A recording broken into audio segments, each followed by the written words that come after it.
Ao longo da história, as prisões foram concebidas não apenas para privar indivíduos de sua liberdade, mas também para infligir punições severas que muitas vezes ultrapassavam os limites da crueldade humana. Em diversas partes do mundo, algumas penitenciárias tornaram-se sinônimo de sofrimento extremo, seja pela superlotação, falta de infraestrutura ou até mesmo pela aplicação de torturas. Serão essas prisões que você irá conhecer hoje. Eu sou o Poké e o vídeo de hoje é Piores Prisões do Mundo. Apesar de pouco se saber sobre essa prisão devido ao isolamento político da Coreia do Norte, o Campo 22 é um presídio político que opera desde 1965, com espaço para cerca de 50 mil pessoas. Os poucos relatos disponíveis sobre este presídio são tenebrosos, já que eles prendem parentes e descendentes dos criminosos para que sua linhagem desapareça da existência. Ou seja, se alguém é preso, todos os seus familiares, incluindo esposa, filhos, pai e mãe, também acabam atrás das grades. Acredita-se também que os prisioneiros sejam alvos de experimentos médicos e testes com armas químicas e biológicas. Todos são obrigados a trabalhar, inclusive pessoas doentes e mutiladas.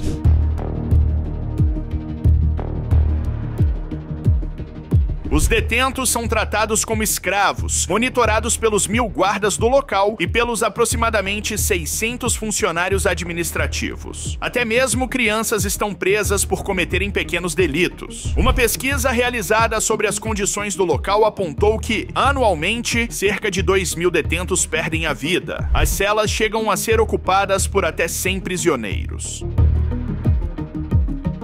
No sul do Alabama, nos Estados Unidos da América, encontra-se a prisão Julia Tutwiler, também conhecida como o Anjo das Prisões. Originalmente construída para abrigar detentos condenados por crimes menores, ela vem se tornando, segundo relatos, um verdadeiro inferno na Terra. Muito disso se deve aos abusos diários enfrentados pelas detentas nos últimos 18 anos. As condições dentro do local são desumanas, chegando ao ponto de faltar até mesmo produtos de higiene básicos, como papel higiênico. Além disso, o abuso sexual tornou-se algo comum dentro do presídio. De acordo com algumas detentas, certos funcionários exigiam relações sexuais em troca de papel higiênico ou drogas.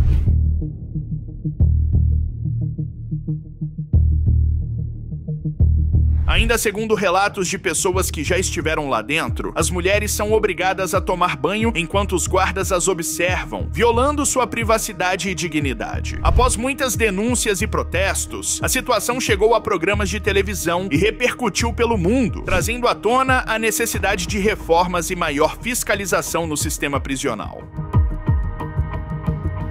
O campo de concentração de Kaechon está situado nos arredores de Kaechon City, na Coreia do Norte, e abriga principalmente prisioneiras políticas que criticam e se opõem ao governo. A prisão é cercada por grades de 4 metros de altura, cobertas com arames farpados, e obriga as detentas a trabalharem. Lá, é possível encontrar fábricas de calçados, borracha, couro e roupas, especialmente na área de costura, todas operadas pelas mãos das detentas. Dentro do local, elas são forçadas a trabalhar, e segundo relatos, aquelas que se recusam sofrem punições severas e têm suas penas aumentadas. De acordo com depoimentos de uma ex-prisioneira, elas são obrigadas a trabalhar 18 horas por dia e até mesmo durante a madrugada, o que ocasiona diversos acidentes de trabalho graves envolvendo muitas mulheres.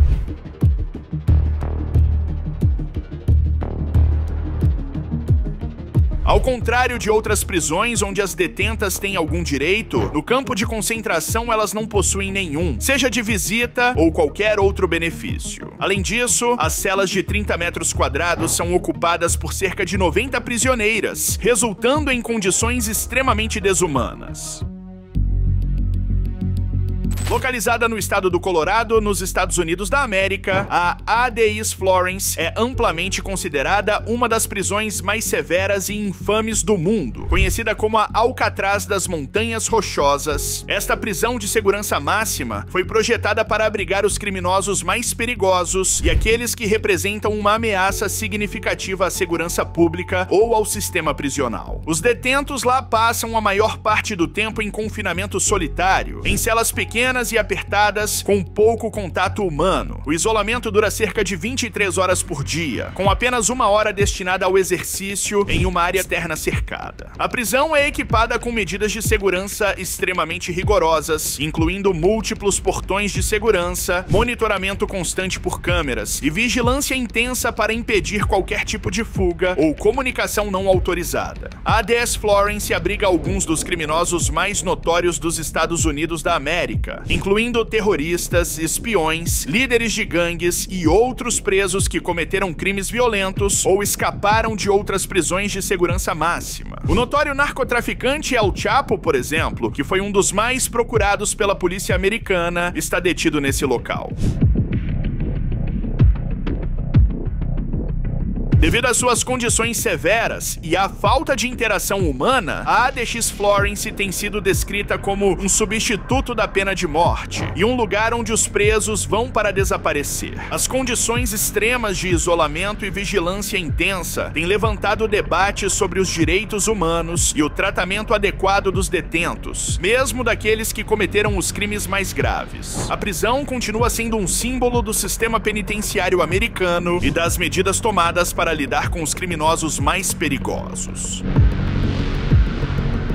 Na cidade de Sowiletsk, na região de Oremburgo, na Rússia, está localizada aquela que muitos consideram a prisão mais assustadora e temida do mundo, a Black Dolphin. A prisão ganhou o apelido de Golfinho Negro após a instalação de uma estátua feita por alguns detentos, onde a cor preta simboliza sem vida e o golfinho negro representa sem chances de escapar. No local há cerca de 700 prisioneiros encarcerados por crimes como terrorismo, assassinatos em série e até mesmo canibalismo. Segundo informações, todos os detentos da prisão tiraram juntos a vida de um total de 3.500 pessoas, o que, em uma matemática simples, seria uma média de 5 assassinatos por preso. Todos ali estão cumprindo prisão perpétua e recebem um tratamento extremamente severo.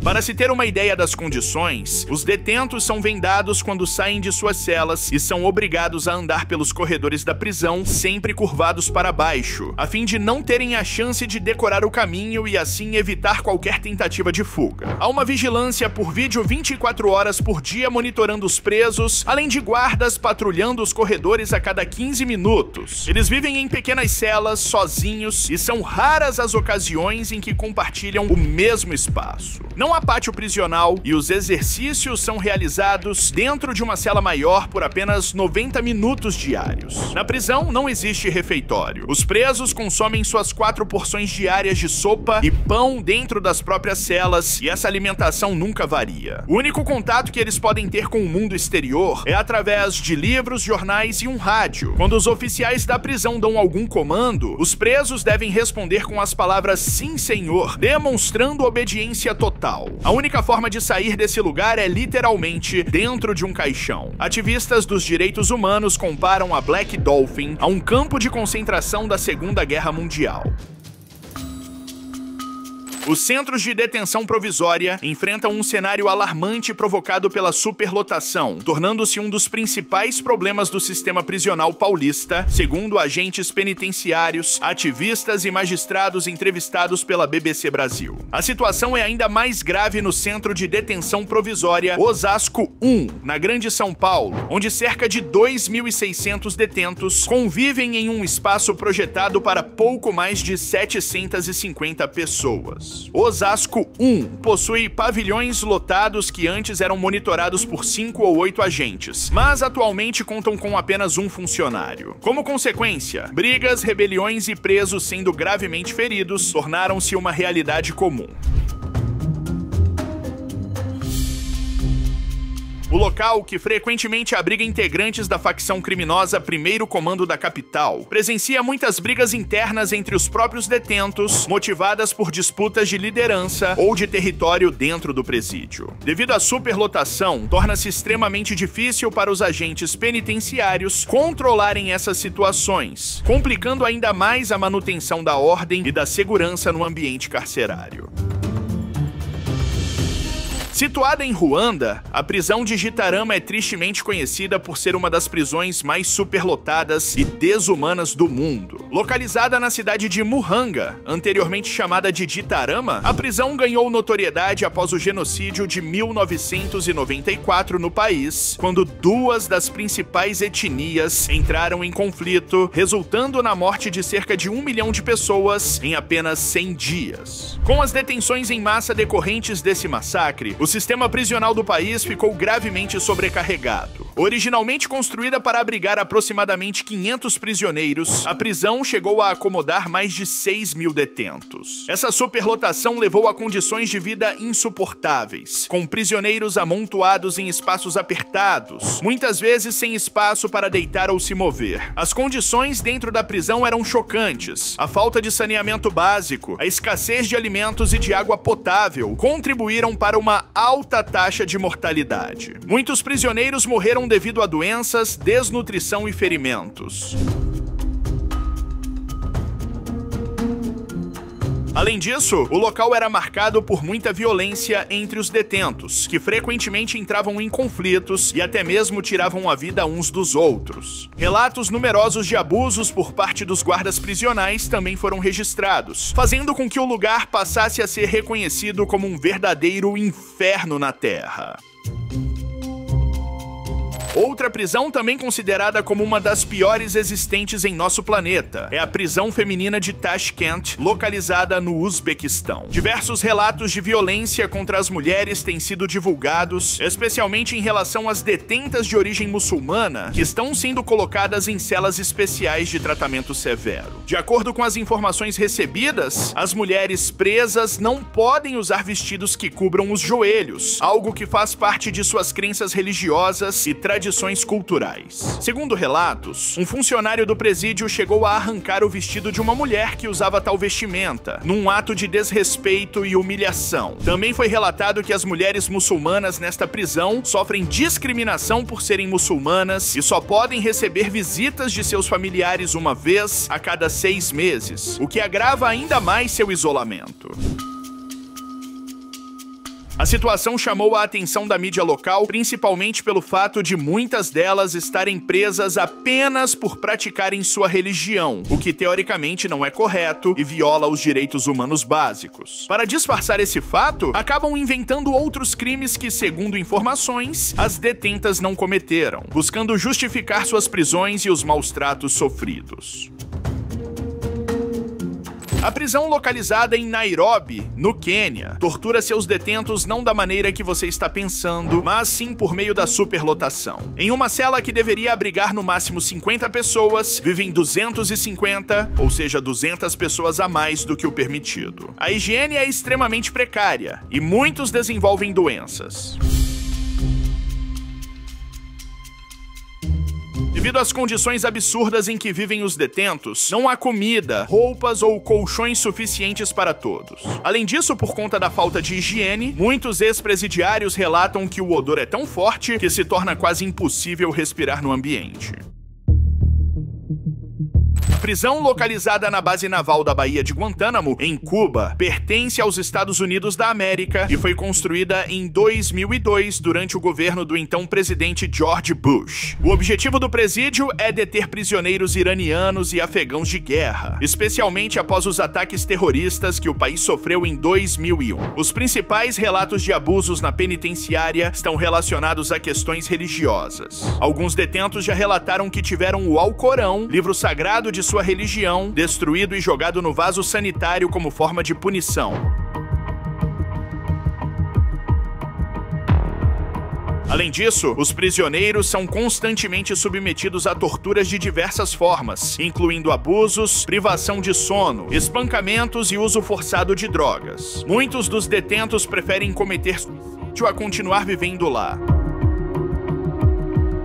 Todos os especialistas consultados pela BBC Brasil apontaram um presídio com grandes problemas no Rio Grande do Sul, o Presídio Central de Porto Alegre. Lá, presos algemados dia e noite nos corredores, tortura, agressões e tráfico de armas e drogas compõem um cenário de caos que levou a unidade a ser notificada pela Comissão Interamericana de Direitos Humanos. O Central de Porto Alegre foi inaugurado em 1959 e, de acordo com o governo, começou a ficar superlotado na década de 1990, quando outras unidades prisionais menores foram desativadas e seus presos enviados para a capital. Atualmente, o presídio tem capacidade para 2.069 vagas, mas abriga oficialmente 4.415 detentos. A superlotação faz com que os presos fiquem soltos pelos pavilhões o tempo todo, sem divisão em celas. Cada área ou galeria é controlada por uma facção criminosa.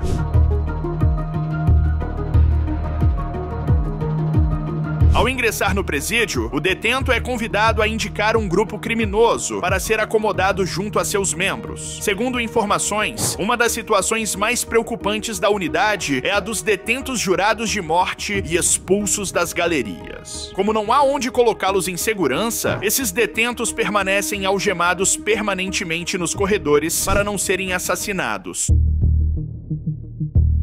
A Casa de Detenção Dr. José Mário Alves, mais conhecida como Presídio Urso Branco, localizada em Rondônia, tornou-se um símbolo do caos no sistema prisional brasileiro em 2002. Naquele ano, o presídio foi palco do segundo maior massacre de detentos do país, perdendo apenas para o ocorrido no Carandiru. Na virada do ano de 2001 para 2002, um grupo de presos jurados de morte foi retirado do isolamento e colocado nos pavilhões junto com os demais detentos. Lá, eles foram torturados e 27 deles acabaram sendo assassinados. Recentemente, a polícia investigou a suspeita de que detentos do Urso Branco teriam dado ordens para que criminosos em liberdade incendiassem ao menos 6 carros em Porto Velho. Esse incidente reforçou a reputação do presídio como um dos mais perigosos e difíceis de se lidar em todo o mundo. Os funcionários que realizaram as transferências dos presos jurados, que foram assassinados em 2002, foram levados a julgamento. A maior parte deles foi absolvida após alegar que apenas cumpriam ordens da justiça. O caso do Urso Branco continua sendo um dos mais emblemáticos quando se trata de violações de direitos humanos e condições desumanas dentro do sistema penitenciário brasileiro. Esse é o vídeo, deixe seu like. Beijão, falei, tchau.